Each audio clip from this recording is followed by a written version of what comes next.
안녕하세요. 오늘도 사연 살롱을 찾아주셔서 감사합니다. 저는 서울 서대문구에 사는 30대 후반의 여성이에요. 저는 올해 6살이 되는 아들이 있는데요. 엄마와 여동생 가족이 함께 돌봐주고 있어요. 그러느라 일부러 가까운 데에 모여서 살고 있어요. 제가 왜 남편이랑 시댁 이야기는 안 하나 하시는 분들도 계시겠죠. 짐작하시는 분들도 계실 거고요. 네, 저는 아이가 2살일 때 남편하고 이혼했어요. 제가 그때 입시생들 피아노 레슨을 했기 때문에 제 마음대로 시간을 조정하며 아이 키우고 집안일 하는 데에 불편을 최소화해서 했어요. 하지만 남편은 그런 저의 일을 아르바이트라며 폄하하고 비웃었죠. 네가 남들처럼 새벽부터 나가서 밤 늦게까지 돈을 벌어봤어? 집에서 애랑 놀다가 담에 집 가서 잠깐 뚱땅거리고 동네 여편 애들하고 카페에서 수다나 떨고 있고. 하여간 대한민국 수준은 전업주부들 때문에 낮아진다니까. 너 전업주부 무시하니? 주부가 할 일이 얼마나 많은데 그래. 이 나라가 집에서 일해주는 사람 없이 제대로 돌아갈 것 같아? 그리고 뭐? 잠깐 뚱땅거려? 내가 능력이 되니까 애들 50분씩 봐주고 레슨비 받는 거야. 무조건 밖에서 오래 일해야만 돈 버나? 그러는 너는 왜 나보다 더 벌어오지 못하는데? 결혼하고 4년 차. 저와 남편 사이에 아들을 두었지만 저희 부부 사이는 갈수록 나빠지기만 했어요. 연애할 때에는 다정하고 배려심 많았던 그 사람은 어디 가고 없고 대기업 다니는 능력남인 자기가 저랑 살아주는 거라며 무시하기 일쑤였어요. 처음부터 그런 건 아니었고 남편은 클래식 피아노를 전공한 저와 결혼하는 걸 입에 침이 마르도록 자랑하며 다녔어요. 제가 학생들 가르치는 실력이 괜찮다고 소문이 나서 입시생들이 꽤 많이 레슨을 받겠다고 찾았기 때문에 결혼 후 딱히 어디 출근하지 않아도 돈을 꽤 벌었어요. 그런 게 쌓여서 아이가 2살 때부터는 남편하고 비슷하게 벌었고요. 아이 돌이 지나고 얼마 안 됐을 때 남편은 이제 저한테 월급을 못 갖다 주겠다고 하더라고요. 네가 재테크를 잘하길 하냐? 어디 돈 불리는 재주가 있어야 말이지. 그저 어디 나가서 쓸 줄이나 알지. 그러니까 이제부터 이 집 돈 관리는 내가 한다. 그럼 생활비는? 공동생활비도 못 주겠다 이건가? 그리고 말은 똑바로 하자. 당신 월급으로는 당신이 대출받은 것만큼 나가고 보험 나가는 게 전부야. 당신 어차피 용돈 따로 떼어놓고 간신히 그 돈 낼 것만 주잖아. 그런데 나더러 돈 불리는 재주가 없어? 불릴 돈이 있어야 재주를 부리든 말든 하지. 내가 돈 주면 재주는 부릴 수 있어? 됐으니까 앞으로 내가 다 알아서 할게. 안 돼. 공동생활비 제대로 안 넣으면 그렇게 못하겠어. 당신 지난달하고 이번 달에도 돈 안 넣었잖아. 왜 내가 번 돈으로만 생활비를 충당해야 되는데? 니까지가 얼마나 번다고? 거 좀 생활비 쓰면 안 되냐? 안 돼. 내가 당신한테 한두 번 속아? 사실 남편은 신혼 때부터 생활비 넣는다고 해놓고 안 넣고 자기 취미생활에 필요한 용품을 사거나 혼자 여행을 간다면서 비행기표 예약에 호텔 예약까지 했던 적이 몇 번 있었거든요. 결혼한 지 얼마 되지도 않은 사람이 자기 혼자만을 위해서 시간을 보내고 돈을 쓰겠다는데 야속하기도 했지만 서로의 사적인 시간만큼은 보장해주자 하는 마음으로 넘어갔어요. 하지만 남편이 지나치게 돈을 써놓고 저한테 메꾸라고 한 게 계속 늘어났기 때문에 저랑 대판 싸움이 났고 그때는 정말 이혼까지 생각할 정도로 심각했죠. 제가 다시 남편하고 살겠다고 마음을 먹은 건 아이가 생겨서였어요. 그래도 아이한테는 엄마가 있고 아빠가 있어야 균형 잡히지 않을까? 정서교육에 당연히 더 좋을 거라고 생각했던 거예요. 결국 남편과 저는 서로의 통장 비번을 공유하고 각자가 돈을 어떻게 쓰는지 얼마나 버는지 매달 보기로 했어요. 물론 공동 생활비도 따로 내기로 했고요. 제가 꽤 강하게 나갔더니 남편도 어쩔 수 없이 숙인 건데요. 저는 이렇게까지 하면서 자기 월급은 전부 자기가 관리한다는 그 속내가 좀 의심스럽기도 했어요. 처음에 남편은 제 통장 내역을 확인하고는 저를 다시 본다는 듯 눈을 동그랗게 뜨고 쳐다보더군요. 당신 꽤 버네? 맨날 노는 것 같은데 어떻게 이렇게 벌어? 내가 언제 맨날 놀아? 나 집에서 서진이랑 있는 시간 아니면 다 애들 가르치러 다니는 거야. 레슨이 우스운 줄 알아? 학생들 집에 방문해서 레슨을 하기로 한 건 아이가 너무 어려서 집에서는 한계가 있을 것 같아서였어요.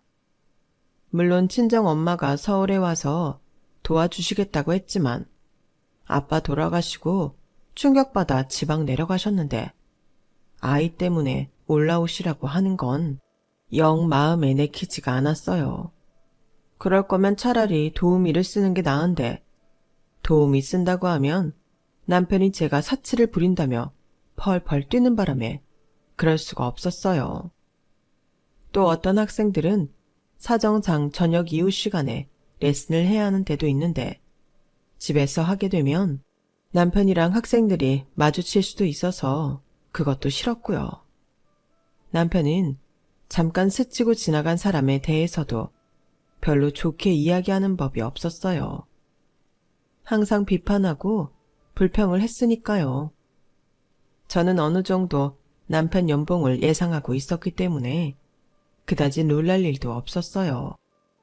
다만 제 예상보다 액수가 약간 낮았는데 그 정도야 큰 차이는 아니었고요.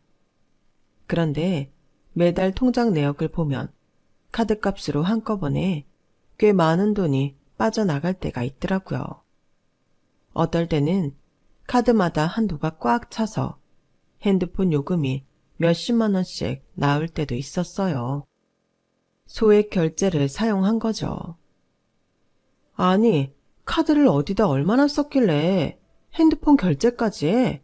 대체 어디다가 쓴 거야?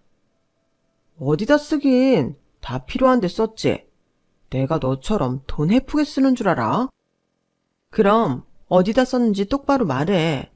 왜 말은 제대로 못하고 내가 돈을 헤프게 쓴다는 둥 물타기를 해? 혹시 지난번에 출장 간다고 하더니 거기서 뭐 했어? 남편은 그런 거 없다고 했지만 제가 그러면 카드 내역 다 보여달라며 안 그러면 공동생활비 안 넣을 거라고 무섭게 말했더니 결국은 털어놓더라고요. 야, 내가 언제 라스베가스로 또 출장을 가겠냐. 그래서 거기 카지노 좀 가봤다. 카지노가 불법도 아니고 회사 일 다 끝내놓고 간 건데 뭐 문제될 거 있어? 있어. 네가 그 카지노 간 게 하필이면 네 출장 기간 중이었고 그러면 너 중요한 회의 앞두고 일했을 수 있다는 거잖아. 거기서 돈 다 잃은 거지? 그렇지? 너 진짜 웃긴다. 그런 정신으로 회사 일은 제대로 했겠어? 제가 넘겨짚어 말한 건데 전곡을 찔렀나 보더라고요. 남편이 순간 움찔하더니 말을 잇지 못하고 머뭇댔어요. 저는 순식간에 남편의 핸드폰을 낚아채 방으로 가서 문을 잠그고 카드 앱을 열어 내역서를 보았어요. 밖에서 남편이 문 열라며 열쇠 찾아서 딸 거라고 소리를 쳤지만 저는 꼼꼼히 내역서에 찍힌 내용을 확인했어요. 그랬더니 거기서 일이 아니라 순 관광을 하고 다녔더라고요. 그런데다가 카지노도 매일 방문했고요. 남편은 일은 제대로 안 하고 출장 비용에 자기 카드까지 미친 듯이 긁어가며 도박을 즐기다 온 거였어요. 저한테 약점이 단단히 잡힌 남편은 솔직히 회사에 말해서 나 징계받거나 어떻게 되면 너는 좋냐? 우리한테 이득될 거 하나도 없잖아. 그러니까 가만히 있어주라. 내가 이 돈들은 어떻게든 메꿀게. 그리고 다시는 나 도박 안 한다. 정말이야. 한국에서는 할 데도 없어. 없긴 왜 없냐? 당신은 가만 보면 내가 세상 물정 하나도 모르는 줄 아는 것 같더라. 서울, 대구, 인천, 부산, 제주 이런 데에 카지노 다 있는데 속일 걸 속여. 요즘 그런 거 모르는 사람 없거든? 윤진아, 제발 이번만 넘어가 주라. 부탁이야. 내가 이제 돈 쓸 데도 없고 나 인센티브 들어올 것도 있고 해서 돈도 다 메꿀 수 있어. 그러니까 너무 걱정하지 마. 공동생활비 그것도 다 줄게. 이번 달에 내가 아직 안 넣었지? 지금 당장 넣을게. 그러니까 한 번만 좀, 응? 남편은 저한테 거의 매달리듯 사정을 했고 저 역시 한 번 이러다 마는 거라고 여겨 알겠다고 했어요. 그 후 남편은 한동안 저한테 막말도 하지 않고 조용히 지냈어요. 하지만 시어머니는 그렇지 않았죠. 결혼하기 전만 해도 제가 피아노 전공했다며 참하다, 고급지다, 며느리 잘 얻었다, 오만 칭찬만 해대던 시어머니는 결혼하고 6개월쯤 됐을 때 저희 친정아버지가 돌아가시고 엄마가 지방으로 내려가시자 그때부터 저를 무시하기 시작했어요. 아마 저희 집이 가세가 기울었다고 생각해서 그런 것 같은데 전혀 아니었거든요. 제가 시댁 제삿날 제사 음식을 접시에 담는데 제 손을 찰싹 때리더니 저를 옆으로 확 밀더라고요. 제가 중심을 잃고 넘어질 뻔할 정도로 세게 밀었어요. 부정탄다. 집안 망한 여자가 이런 음식 손대는 거 아니야. 너는 이따 설거지하고 부엌 청소나 해라. 저는 그제야 시어머니의 본 모습을 제대로 볼 수 있었어요. 시어머니는 우리 친정이 돈 좀 있겠구나 했을 때에는 온갖 사탕 발린 말로 이런저런 선물 다 받아 챙기더니 더 이상 나올 게 없다 싶자 아주 정 떨어지게 굴더라고요. 저는 시어머니 심보가 괘씸해서 저희 집이 멀쩡하다는 걸 절대 말하지 않기로 했어요. 남편한테도요. 제가 자꾸 아이 핑계 대는 것 같아 그렇지만 정말이지 제가 그 수모를 버틴 건 아이를 임신했던 것 때문이었어요. 시어머니도 남편도 그걸 눈치챘기 때문에 저한테 더 못되게 굴었을지도 모르겠네요. 아이가 태어난 후에도요. 남편한테야 무섭게 말하고 따지기도 했지만 시어머니는 어른이니 최대한 참고 잘 지내려고 노력했어요. 하지만 시어머니가 저를 함부로 대하는 건 갈수록 심해지기만 했어요. 남편은 결국 카지노에서 사고를 쳐놔서 시어머니한테 용돈을 제대로 보내지 못했는데요. 시어머니는 득달같이 저한테 전화를 해서는 온갖 난리를 쳐댔어요. 야, 너 네가 우리 아들 조종해서 내 용돈 깎은 거지? 그렇지? 왜 이번 달에 돈이 15만 원밖에 안 들어와? 이게 말이 돼? 너 그러는 거 아니다. 내가 노인네라고 너 무시하는 거냐? 15만 원이면 누구 코에 붙이고 살라는 거야? 우리도 돈 쓰는 거, 돈 나가는 거 다 똑같은데 왜 늙은이라고 돈도 못 쓰게 막는 거야? 네가 그러고도 이 집 며느리라고 할 수 있어? 너 앞으로 네가 쓰는 돈 아껴서 나한테 보내. 집에서 놀고 먹기만 하면서 내 아들 버는 돈까지 지 처바르고 먹고 입는데 다 쓰면서 CM이 용돈도 못 주게 해? 너 진짜 내가 가만 안 있는다. 당장 25만 원 더 보내라. 안 그러면 내가 너 지옥 끝까지라도 쫓아가서 머리털 다 뜯어놓고 말 테니까. 시어머니 말이 얼마나 험한지 이것만 봐도 아실 거예요. 저는 평생 이렇게 성질 고약하고 아무 말이나 하는 사람은 젊은 사람도 나이 든 사람도 본 적이 없어요. 저희 친정이 가진 것 없다고 멋대로 판단하더니 그때부터 시작된 인신공격성 발언들은 아무리 들어도 적응이 되지를 않았어요. 대신 냉정하고 쌀쌀맞게 굴긴 했어요. 시어머니가 저런 식으로 악다구니 하는 걸 본 게 처음이 아니라 저는 침착하게 조곤조곤 할 말 다 했어요. 어머니 용돈이요? 저한테 이러지 마시고 그 사람한테 직접 물어보세요.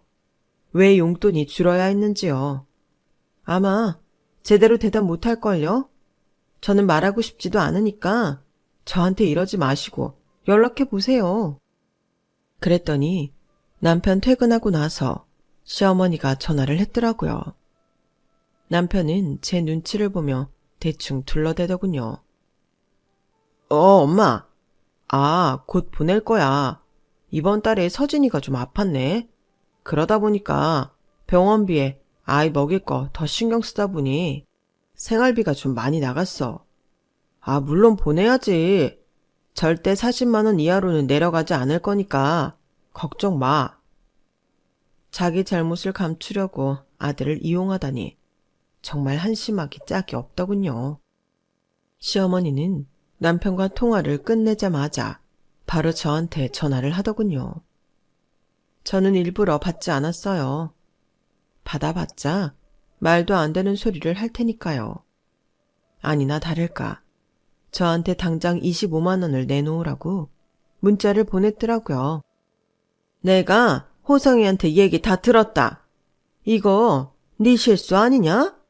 아니, 애 키우는 엄마가 애를 어떻게 건사했으면 아파서 돈이 그렇게 깨지게 만들어? 너 집에서 뭐 하는 애냐?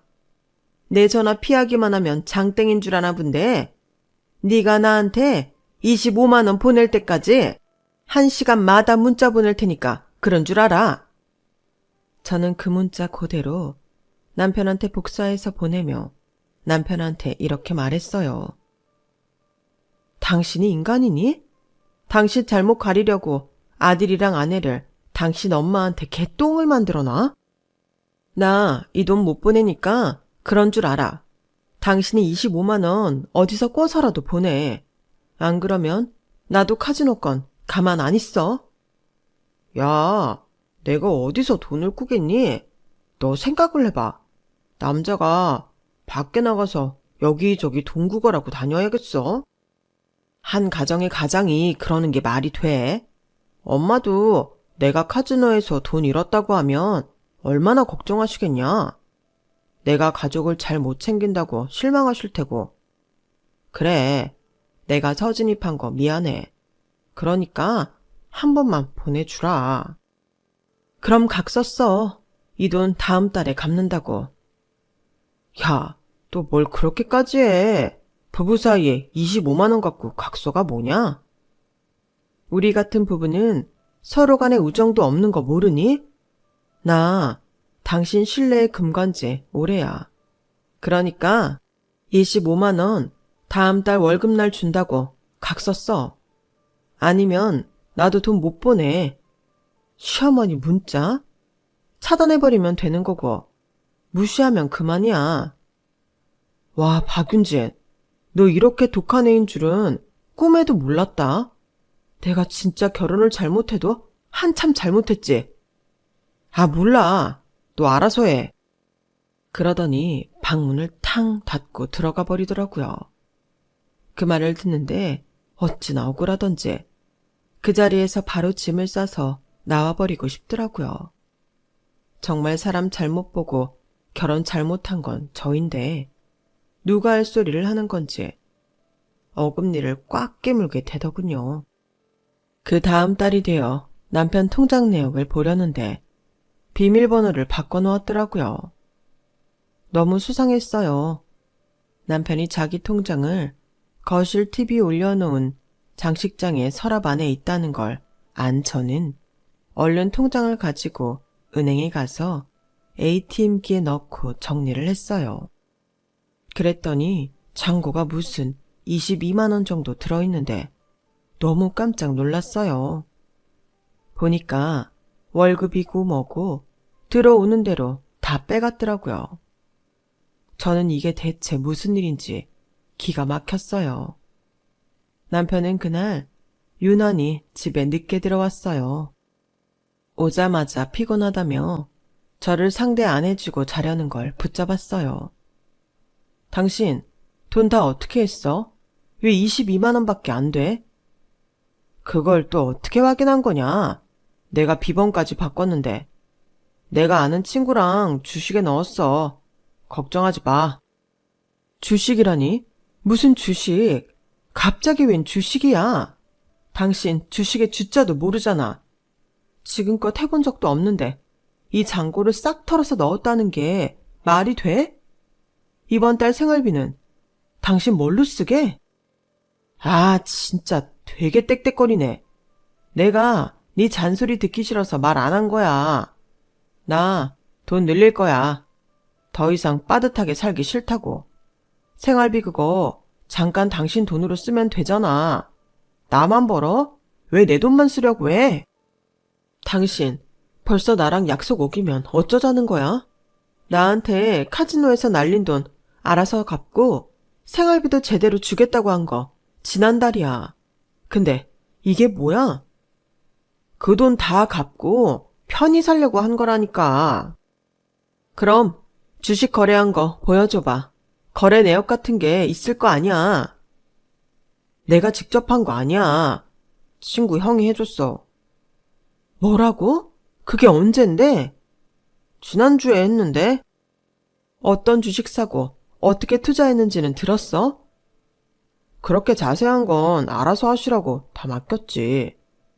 당신 바보야? 대기업은 대체 어떻게 들어가고 지금까지 일은 어떻게 했어? 일을 그렇게 하면 어떡해?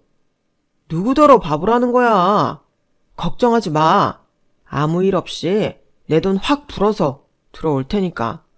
그때 가서 나한테 굽신거리지나 말라고. 내 인생 확 펴는 거 보고 부러워 죽을 거다. 행? 사람이 어떻게 저렇게 어리석어진 걸까요? 어쩌면 원래 저런 사람이었던 걸까요? 하도 큰 소리를 땅땅 치길래 저는 더 이상 말 안 하고 어떻게 되나 두고 보기로 했어요. 그런데 웬걸요. 남편뿐 아니라 다른 몇몇 사람들까지 사기를 당해서 돈을 몽땅 날린 거였어요. 친구 형이라는 사람과 그 친구는 이미 한국을 떠났고요. 돈을 돌려받을 수 있는 방법은 없었어요. 남편은 제 눈치를 보더니 무릎을 꿇고 싹싹 빌더라고요. 내가 잘못한 거 아니잖아. 내 잘못이라면 사람을 너무 믿었다는 거 그거 하나잖아. 윤진아, 제발 나 한 번만 살려주라. 응? 우리 부부야. 아이도 있고 이럴 때일수록 서로 힘을 합쳐서 이겨 나가야지. 갑자기 부부 타령하고 힘을 합치자고 하고. 당신 전에 뭐라고 했어? 당신 혼자 인생 펼 거라고 했잖아. 잘 되면 혼자만 잘 먹고 잘 살고 폭망하니까 나더러 같이 이겨나가자고 하네. 진짜 어이없어. 그럼 어떡하라고 나. 이대로는 정말 끝이야. 나 안 그래도 당신하고 시어머니 막말에 너무 지쳤거든.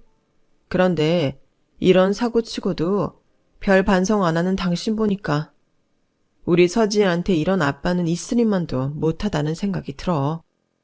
남편은 얼마 전부터 조금 기분 나쁘면 그래서 자기랑 이혼할 거냐면서 너는 못한다. 아이 때문에 여태껏 다 참고 살아온 네가 나랑 어떻게 이혼하냐며 빈정거렸거든요. 그런데 제가 정말 침착하고 진지하게 이혼 말을 꺼내자 얼굴이 노래져서는 더 이상 아무 말도 못하더라고요. 그러던 중에 친정엄마가 다시 서울로 이사를 오시겠다며 저한테 연락을 해오셨어요. 아버지 돌아가시고 한동안 지방에 계신 이모들과 지내셨던 엄마는 이제야 정신을 차렸다면서 아파트를 알아보시겠다고 했어요. 이제 우리 엄마 자주 볼 수 있겠네. 엄마, 우리 때문에 신경 쓸까봐 나랑 현진이 일부러 자주 안 내려갔는데. 그런 줄 알고 있었어. 아무튼 고맙다.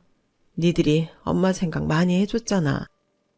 명절이며 생일마다 꼬박꼬박 선물에 용돈에 이모들이 얼마나 부러워했다고. 직접 가보지도 못한 걸 뭐. 너도 말했잖아. 엄마가 아빠 생각나고 니네 신경 쓸까봐 그런 거 다 안다니까. 니네 이모들도 너희 효녀라고 난리도 아니다. 엄마, 아파트는 어디로 알아볼 거야? 내가 같이 다녀줄게. 됐어. 너 많이 바쁜데 어떻게 같이 다니려고 해? 현진이가 자기 남자친구하고 같이 다녀준다고 했어. 엄마, 혹시 돈 필요하면 말해. 내가 보태줄게. 아니야. 엄마가 니네 돈을 왜 써? 아빠가 남기고 가신 것도 있고 건물에서 나오는 새도 있는데. 됐어. 아빠가 서울 요지 2군데에 건물 하나씩 갖고 계셨고 돌아가시면서 다 엄마 앞으로 가 있었거든요. 저나 동생도 그런 게 당연하다고 생각하고 있었어요. 그런데 제가 엄마랑 전화하는 소리를 들었는지 남편이 저한테 볼멘 소리를 하더라고요. 장모님 오셔? 근데 무슨 돈을 보태준대? 당신 돈 있으면 나 급한 불이나 꺼줘. 나 아직 당신하고 계속 살지 안 살지 마음 못 정했어. 심각하게 고민 중이니까 제발 헛소리 좀 하지 마. 그러다가 시아버지 기일이 돼서 제사 때문에 시댁에 갔어요. 마침 엄마가 집을 보러 올라와 계셨는데 제가 시댁 간 사이에 아이와 함께 있고 싶다고 하셔서 동생 집에 계신 엄마에게 아이를 맡겨놓고 갔어요. 하긴 밤늦게 제사를 지내는데 끝나고 나면 아이는 자고 싶다고 칭얼거릴 게 분명하니 엄마랑 있는 게 낫겠다 싶더라고요.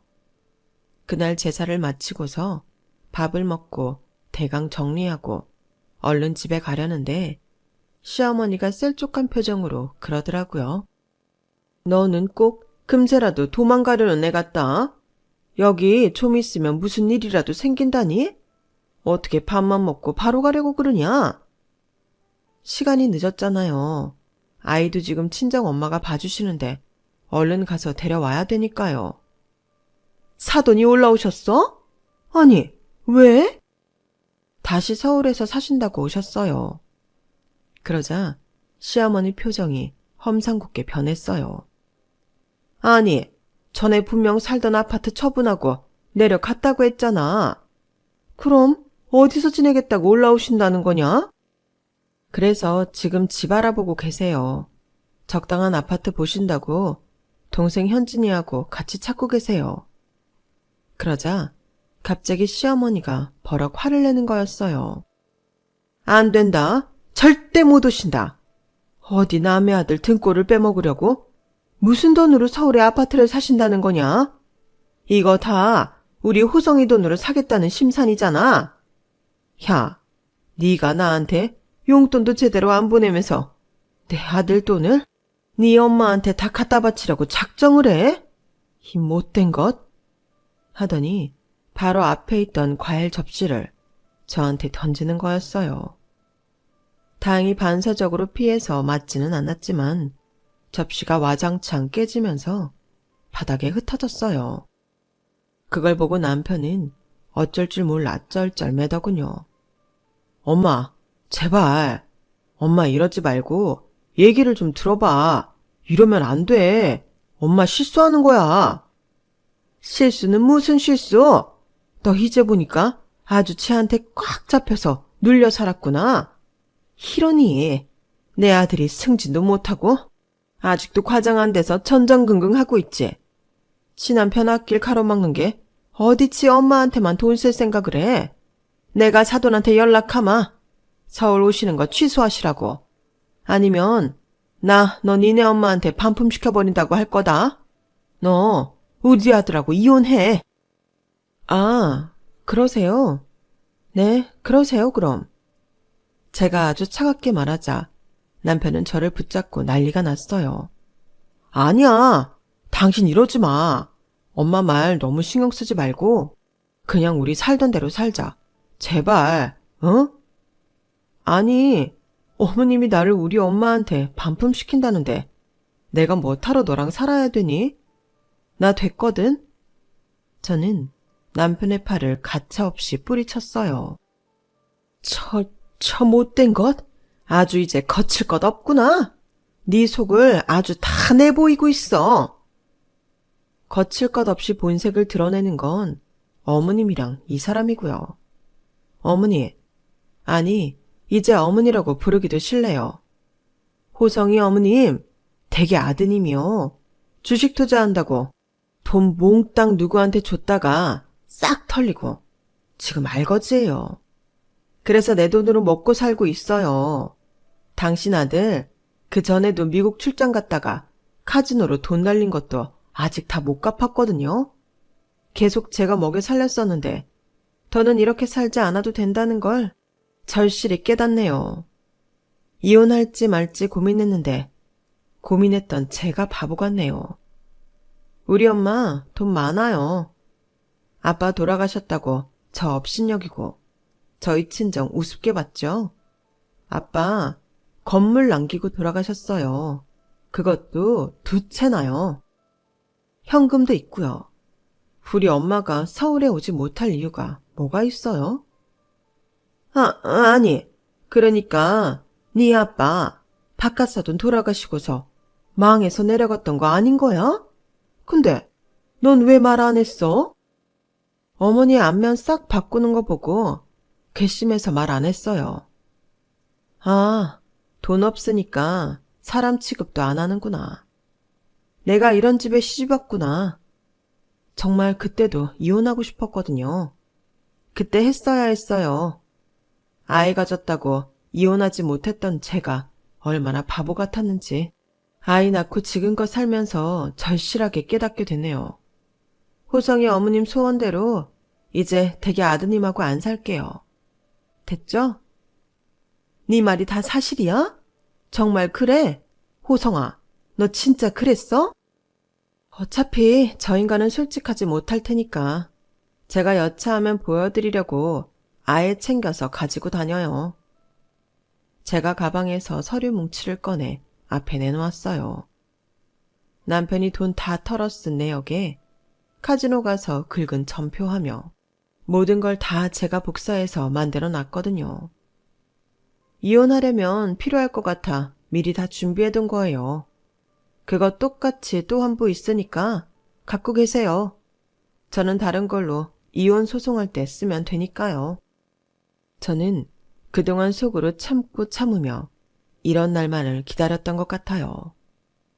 정말 눈 하나 깜짝 안 하고 냉정하게 말하는 제가 스스로도 놀라울 정도였거든요.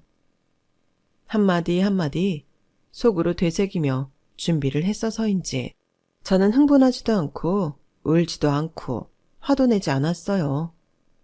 제가 해야 할 말을 또박또박 다 했죠. 그러니까 저는 이제 그만 살 테니까 하자 많은 이 인간 도로 데려가세요. 반품은 제가 하겠습니다. 제 말이 끝나자 시어머니는 저한테 뭐라고 하지는 못하면서 분해가지고 부들부들 떨더니 남편한테 악을 썼어요. 대체 어쩌려고 이런 짓을 벌인 거야?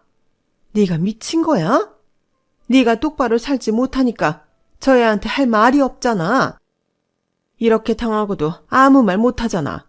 어쩔 거냐고. 남편은 전처럼 다시 제 앞에 무릎을 꿇고 싹싹 빌었어요. 윤진아, 내가 잘못했어. 엄마 몫까지 내가 사과할게. 엄마 때문에 이혼 결정하는 건 좀 아니잖아. 우리 둘이 사는 건데. 안 그래? 조금만 더 냉정하게 생각해주라. 우리 앞으로 잘 살 수 있어. 나 잘할게. 한 번만 믿어줘. 그렇게는 못하겠어. 너랑 둘이 사는데 네 엄마가 그동안 얼마나 많은 걸림돌이 됐는 줄 알아? 호성이 어머님, 정신 차리세요. 당신 아들 현실을 보라고요. 뭐 제가 대개 아들 길을 눌러서 승진을 못해요? 이런 인간이니까 승진 못하는 거예요. 제가 현관문을 열고 나오려고 하자 이번에는 어머니가 막아섰어요. 아니다. 너 그래도 우리 호성이 월급으로 먹고 산 적도 있잖아. 애 낳고 산후조리할 때 무슨 돈 썼겠어? 그러니까 니들 이혼은 안 된다. 절대 안 돼. 할머니가 이혼하라고 했잖아요. 저는 그대로 하는 거예요. 그리고 저 산후조리 할 때요. 저 인간 돈 한 푼도 안 썼어요. 제가 벌어서 모은 거랑 친정에서 준 돈 썼어요. 어머니는 뭐 자기 손자 태어났을 때 뭐 하나 제대로 해준 거 있어요? 우리 아빠 돌아가신 거 트집 잡아서 저한테 못되게 굴었죠. 이런 거 다 이혼 사유 들어간다고 하더라고요. 합의 안 되면 소송 들어갈 테니까 그런 줄 아세요. 남편도 포기하지 않고 저를 붙잡았어요. 서진이 혼자 키울 거야? 정말 그럴 자신 있어? 너 아이 아빠 없는 거 싫어서 이혼 안 한 거 아니었어? 그런데 왜 이렇게 모진 마음을 먹고 그래? 너 같은 아빠 없는 게 낫다니까? 네가 아빠 노릇 뭐 했는데? 그런 아빠 보고 자라면 없는 것보다 더 상처 아닐까? 네가 아빠라는 자각이 있었으면 함부로 돈 빼돌리지도 않았을 거고. 그 이전에 카지노에 가서 그렇게 펑펑 다 퍼쓰고 오지도 않았겠지. 너 나랑 이혼해도 내가 너 매일 찾아가고 괴롭힐 거야. 할 수 있으면 어디 해봐. 관리사무실 있는 아파트로 옮겨서 넌 우리 집 발도 못 붙이게 할 거니까. 그리고 경찰에 신고할 거야. 접근 금지 명령 받아내고 아이 친권도 뺏을 거니까 그렇게 알아. 저한테 무슨 말을 해도 통하지 않는다는 걸 깨닫자 시어머니는 그 자리에 털썩 주저앉아서 통곡을 하더군요. 아우, 내 팔자야. 내가 못 살아. 어쩌다가 우리 호성이가 내가 미쳐 정말. 아유. 저는 그러든지 말든지 울고불고 난리치는 시어머니와 옆에서 어쩔 줄 모르는 남편을 내버려 두고 집으로 돌아왔어요. 그리고 바로 제 짐을 챙기고 이삿짐 센터를 불러 돈은 얼마든지 줄 테니까 당장 와달라고 했죠. 그렇게 짐을 빼고 제가 샀던 가구들을 다 빼서 우선 동생 집에 임시로 짐을 왔어요. 그리고 저도 그때부터 제가 살 집을 알아보러 다녔어요. 엄마는 대충 제 사정을 눈치채고 계셨는지 저를 보자마자 잘 왔다며 안아주셨고 제가 자초지종을 다 이야기하자 여동생과 함께 분기탱천해서 그 사람들 눈에 띄면 가만 안 둔다고 아주 벼르고 벼르시더라고요. 저는 남편과 이혼 소송을 준비하며 엄마 이사를 마치고 저 역시 엄마와 여동생 집에서 멀지 않은 곳으로 이사를 했어요. 그리고 저와 남편은 징글징글한 이혼 소송을 시작했어요. 남편은 자기 잘못을 저한테 뒤집어 씌우려다가 저희 쪽에서 내놓은 증거물에 번번이 당하곤 했어요. 그러면서도 끝까지 저를 어떻게든 나쁜 사람 만들어 자기가 조금이라도 위자료를 안 내려고 발악을 하더라고요. 저는 안 되겠다 싶어 친권 박탈에 접근 금지 명령까지 신청했고 그렇게 길고 지루한 싸움을 1년 2개월 정도 한 후 완전한 저의 승소로 끝나게 되었어요. 이혼 승소를 한 후 저는 엄마와 여동생을 붙잡고 얼마나 울었는지 몰라요. 엄마랑 여동생도 저한테 고생했다고 이제부터 꽃길만 걷자며 같이 울었죠. 아이는 아빠도 찾지 않고 친정 엄마와 여동생과 지금은 결혼한 여동생 남친의 사랑을 듬뿍 받으며 밝게 잘 지냈어요.